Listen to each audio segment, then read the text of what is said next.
Hi, my name is Ronaldo Rendon, and this is my friend Spike. Welcome to Bulldog Bound 3E, Elementary Exploration Event.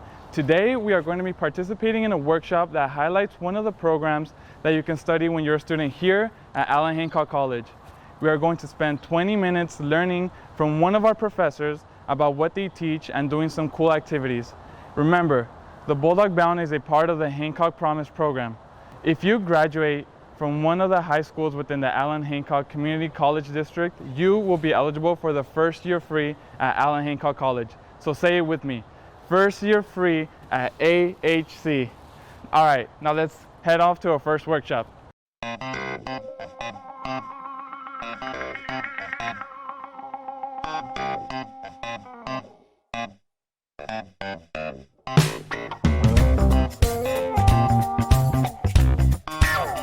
Hi, I'm Erin Creer. I'm an agriculture instructor here at Allen Hancock College. So when I say agriculture, do you know what that means? So it means people who are raising all the food that you get to eat and a lot of the clothes that you wear also. So vegetables, fruits, animal products, and cotton. So that's what we do here at Allen Hancock College in our agriculture program, is we learn about agriculture. And do you think agriculture is important? Yes, of course it is, because how else would you eat if you didn't have people producing your food, right? So I want to start today with an activity that you can do from your home with a few simple supplies. If you have either a plastic cup or an empty water bottle or a little baggie, go ahead and grab one of those right now. And also, see if you can find some seeds at your house. That could be as simple as some pinto beans or garbanzo beans. Any kind of dried bean that you might have in your drawer is actually the seed of a plant. So see if you can find some seeds in your cupboard or your drawer. And then you'll also need a little bit of water. So once you have some of these supplies, I'm going to explain to you what we can do to actually sprout these seeds and make little plants out of them. First of all, what do you think seeds need in order to germinate? Many people think that they need soil and water and sunlight, and that's actually not true. Seeds don't need soil to germinate. Plants need soil in order to get nutrients once they get larger. But the beautiful, amazing thing about seeds is that they have inside of them a thing called a cotyledon. Can you say cotyledon? It's a hard word to say, but it's a remarkable function of the seed. So inside of these seeds is already a powerhouse of nutrients that is stored in the cotyledon. And that's why seeds don't need soil to germinate, because they already have the nutrients stored in here conveniently so that they can use them in order to germinate.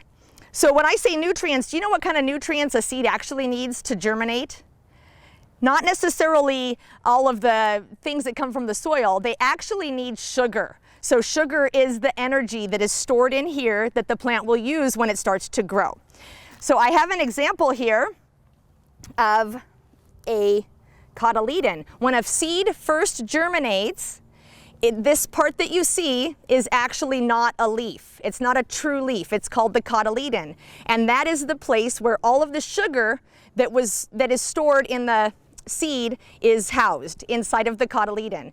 And that is the food that the seed will use while it's germinating. And that's why you don't need soil to germinate a seed. Now, the first thing that will emerge from the seed when this starts to germinate is actually going to be the root. That's the first thing you'll see come out of a seed when it starts to sprout. And that's so that the root can anchor itself in the soil if it was in soil, and it can start to absorb nutrients from the soil as it grows. But you will see the root leave the seed first. And then you will see the cotyledon appear. And again, that's the place where all of the food is stored as it germinates. So amazingly, these are pumpkin seeds that actually sprouted inside of a pumpkin. So that tells you what a seed needs to germinate. It needs moisture and it needs some sort of trigger to make it grow. But it does not need soil yet, okay? So what we're gonna do is you have your seeds. Hopefully you found some pinto beans or garbanzos, any kind of, or a pea even, any kind of seed, and you put it in a bag. And what the seeds do need to grow is water, okay? So you can take, if you have some cotton balls or paper towels, then what you need to do is just get something that's wet, okay? So I'm going to use the cotton balls. They're a little bit better than the paper towel if you happen to have these, but the paper towel will work too. So we're going to dip the cotton balls in the water, and then you kind of squeeze out the extra water. You don't want too much water, otherwise they'll just rot, okay? So then you take your wet cotton balls, or if this was a paper towel, you would take the wet paper towel and you just sort of set them on top of the seeds like this. And you want to make sure that all of the seeds, however many you have in there, have access to the water. So you want to make sure that there's some wet cotton balls or paper towel touching all of the seeds. Now the other thing that's really important is that seeds need air in order to germinate, okay? So you don't want to seal your bag tightly because otherwise they will just rot. So a lot of times you might have heard of your teacher telling you that in photosynthesis, plants actually use carbon dioxide and they release oxygen, right? Have you heard that? That's one of the things that's cool about plants, is that they provide oxygen for us to breathe. But when a seed is germinating, they are not photosynthesizing yet because there's no green leaves to collect the sun, the power from the sunlight to do that, right? So what they're doing is the opposite of photosynthesis, which is called respiration, which means they're actually using oxygen and releasing carbon dioxide. So they need oxygen in order to germinate, and that they're going to get from the air that you're going to give them by not sealing your bag too tightly, okay? So I'm going to seal it a little bit, but you need to make sure that you have a nice opening so that the air exchange can happen. Air can move in and air can move out, okay?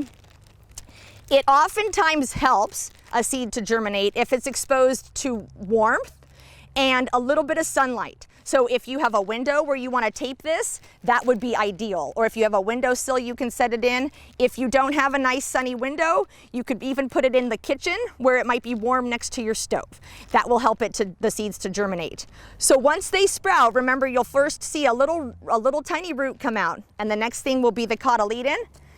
Once they have grown to about this size, then it would be best if you could find some soil to put them in. It could be in a little cup if you just found some dirt outside, and stick them in there, and then you should be able to watch them grow. If you grow them large enough, they'll turn into a bush and bring you more pinto beans or whatever kind of seed it was that you planted.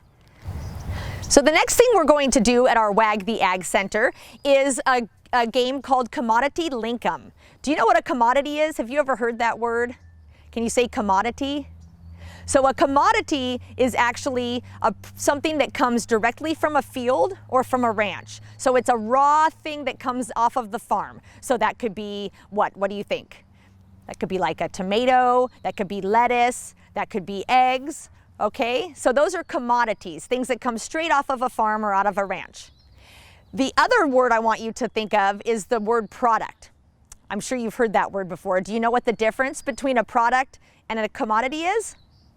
So a product is actually something that is made from those commodities. So you have commodities that a farmer raises or a rancher raises, and then they're used to make products that you enjoy for eating or for using for different tools and things. So I'm going to demonstrate that with you, and we're going to play a little game together, okay?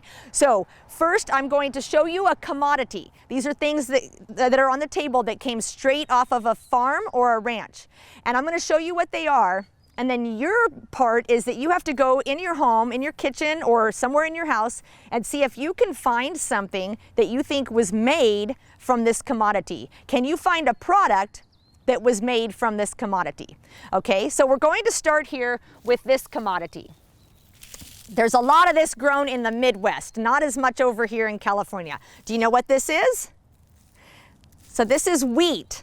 So I'm going to give you some time. You're going to pause the video and you're going to go through your house and see if you can find a product that was made from a wheat commodity. So pause the video now and see what you can find.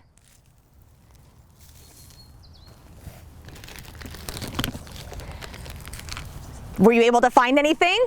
So a good clue about what things are made from is that if you have a product that has a label on it, you can read the label and see what the ingredients are. That will help you know what it was made from. So I have a few examples that I brought along to show you what products are made from the commodity wheat. So waffles, Okay, that's the first ingredient in waffles is wheat flour. So these came from a wheat plant.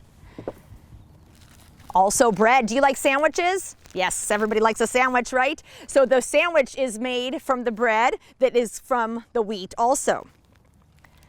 What about crackers? Do you like those little animal-shaped crackers? These are also made from wheat, okay? So if you like crackers or sandwiches or waffles, you need to be thanking a wheat farmer. The next commodity that we have is this. I'm sure you know what this is, right? A potato. Okay, so you need to try to find in your home a product that is made from the potato commodity. So I'm going to have you pause the video again and see what you can find in your home that's made from potatoes.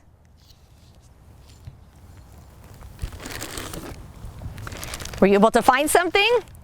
One of your favorite things is probably French fries, right? French fries are made from potatoes. So this is a product made from the commodity called potatoes. What about potato chips? Potato chips are also made from potatoes. Or maybe you like to have hash browns for breakfast, right? So hash browns are made from shredded potatoes. So if you like your French fries or your potato chips, be sure to thank a potato farmer.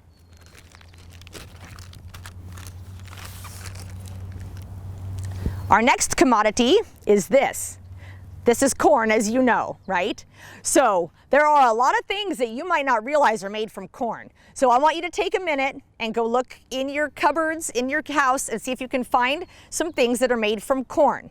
And again, remember that it's helpful if you look at the label from some of the products in your house and see what the first or second or third ingredients are. See if you see the word corn on there somewhere.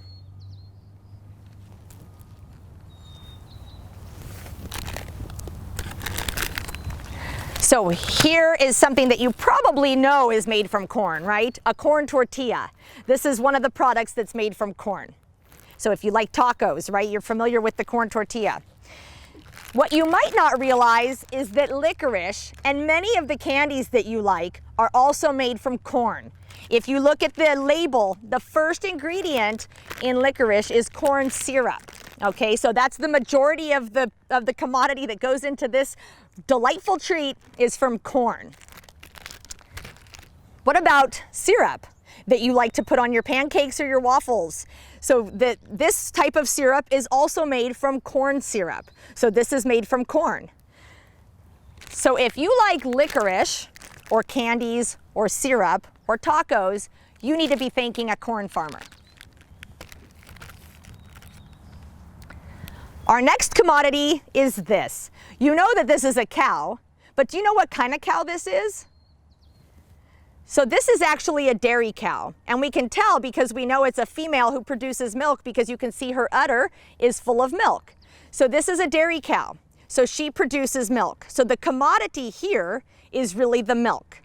So now I want you to take some time to pause the video and go look in your house and see if you can find some products that are made from the milk that came from a dairy cow.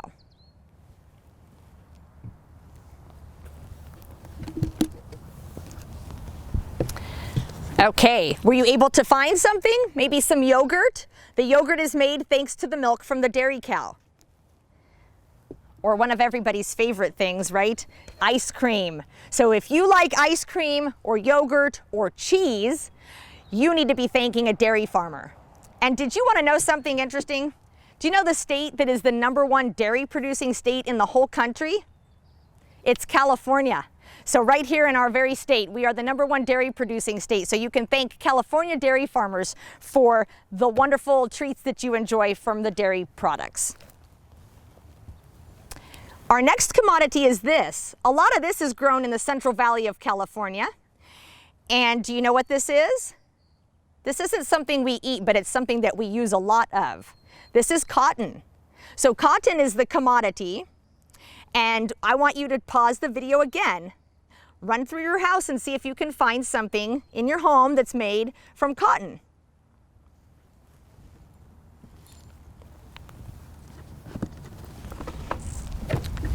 Did you find something made from cotton? Here are some suggestions that I brought along. A washcloth or a towel that you dry yourself with after your shower, right? Thank you, cotton. We have washcloths and towels thanks to cotton. What about my favorite piece of clothing, a pair of blue jeans? These are also made from cotton. And how about a good old-fashioned t-shirt, right? This is also made from cotton. So if you have clothing and towels and washcloths that you like to use, you can thank a cotton farmer. What about this guy? You also know this is a cow, right? But this, as you can tell from his shape, do you see how big and bulky he is? This is a beef steer, okay? So this is going to be used to produce beef, which is the commodity that comes from this animal, beef, okay?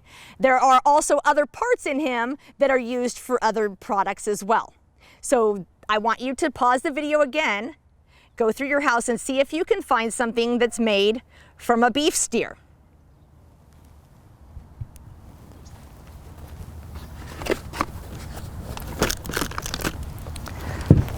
So one thing that you might be obvious that comes from a beef steer is a hamburger, right? We all love to eat hamburgers, and that is because we have the yummy beef from the beef steer.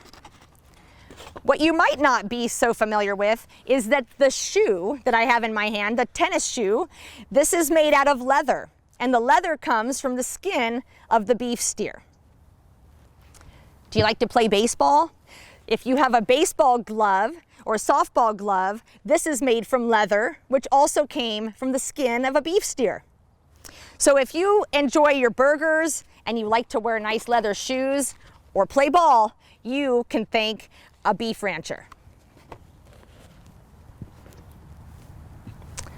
Next up is the pig, right? Okay, so there are a lot of different products that are also made from a pig. So I'm gonna have you pause the video again, go through your house and see what you can find that's made from a pig.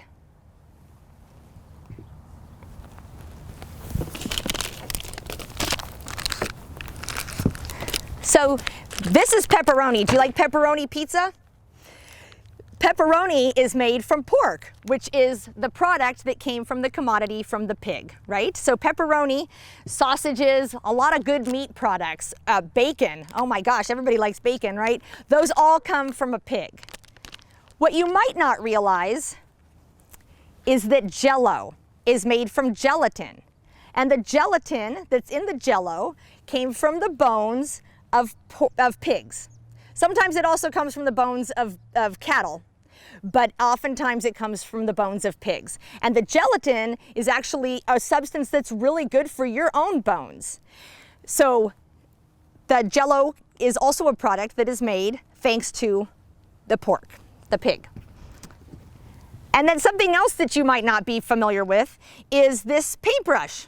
If you look closely at the paintbrush, it actually says hog hair on it, because this paintbrush is made from the hair of a pig. Did you know that pigs had hair? They have fine little hairs and they make great paintbrushes. So if you like Jell-O, and if you like art, and you like all the yummy meat products that come from pork, you can thank a pork rancher. Lastly, we have this piece of fruit. This is a tomato. Did you know a tomato is a fruit? Do you know why it's a fruit? Any part of a plant that houses the seeds of the plant is actually the fruit of the plant. So that's true of avocados, that's true of bell peppers, and that's also true of tomatoes. Those are all fruit because they are what houses the seed from the plant. So this is a tomato, and I'm going to have you pause one more time and see what you can find in your house that was a product that was made from tomatoes.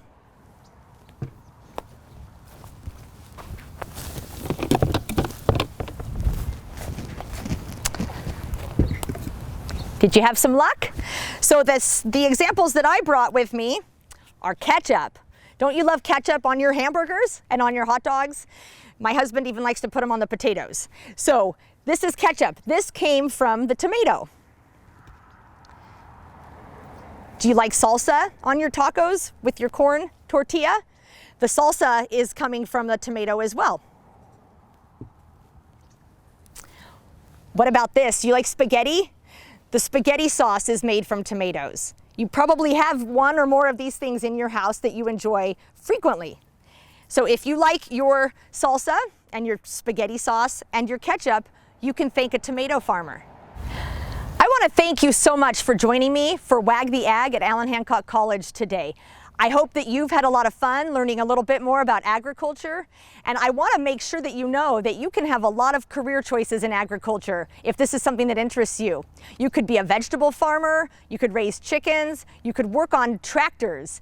So I hope you consider coming to Allen Hancock College to study agriculture with us, and I hope to see you here. Thank you.